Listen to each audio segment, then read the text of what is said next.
In this tutorial, we're going to create the textures for the cap.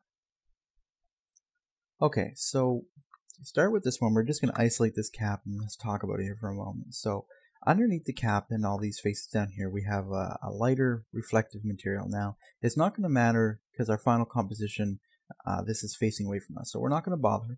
But if you do want, let's say, an animation with the cap flipping, you're going to want underneath here a lighter color, and you can look at some reference images on Google. Now for the outside here, it's going to be a little bit of a brownish color with a black trim, and on the inside we're going to have the word bud. Okay, so to get started on this, we're going to need to find, we have to get set up some faces here that we can apply a material to. So let's turn that off and say right about here, I'm going to go ahead and put ring, and we're going to hit connect, and we're going to bring that out, and those faces there will have the black material on there. Okay, and then everything on the inside will be bud, and outside here will be peach. So we gotta go set those materials up.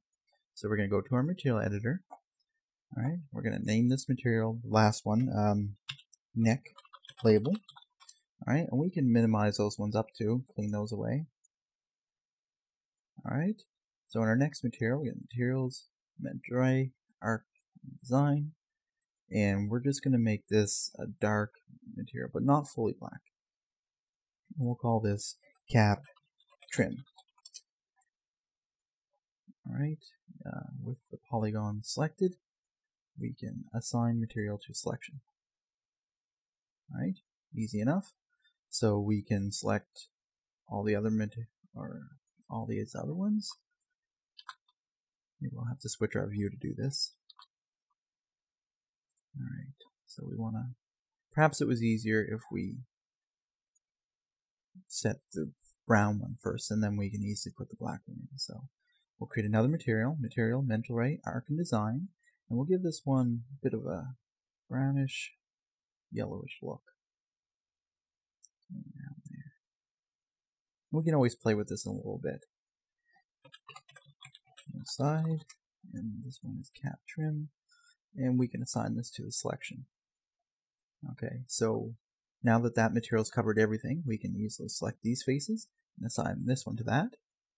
Okay, so for these ones, we can select the inside. Let's see here.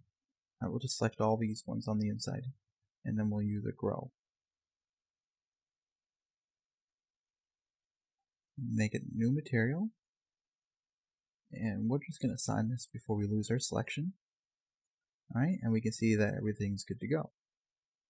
Alright, so for this one, let's open this back up. Much like we did for the label, we're just going to assign our material to this, or our diffuse to this.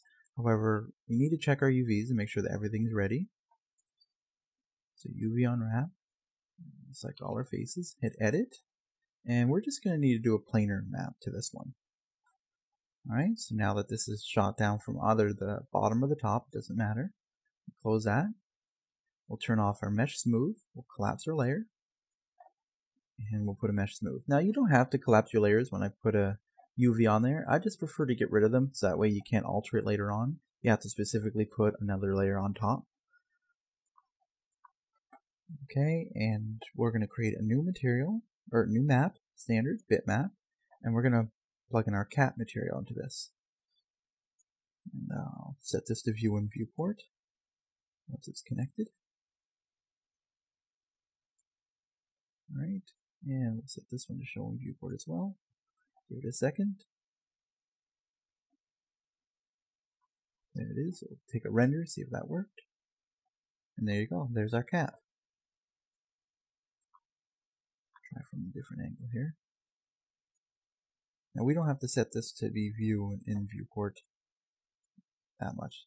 Just enough there so we can tell that the bud is there. Okay, great. So we'll exit isolation mode. Okay, so now we got our labels and our cap done, and we're ready to go ahead and get a light set up and start working on the bottom material.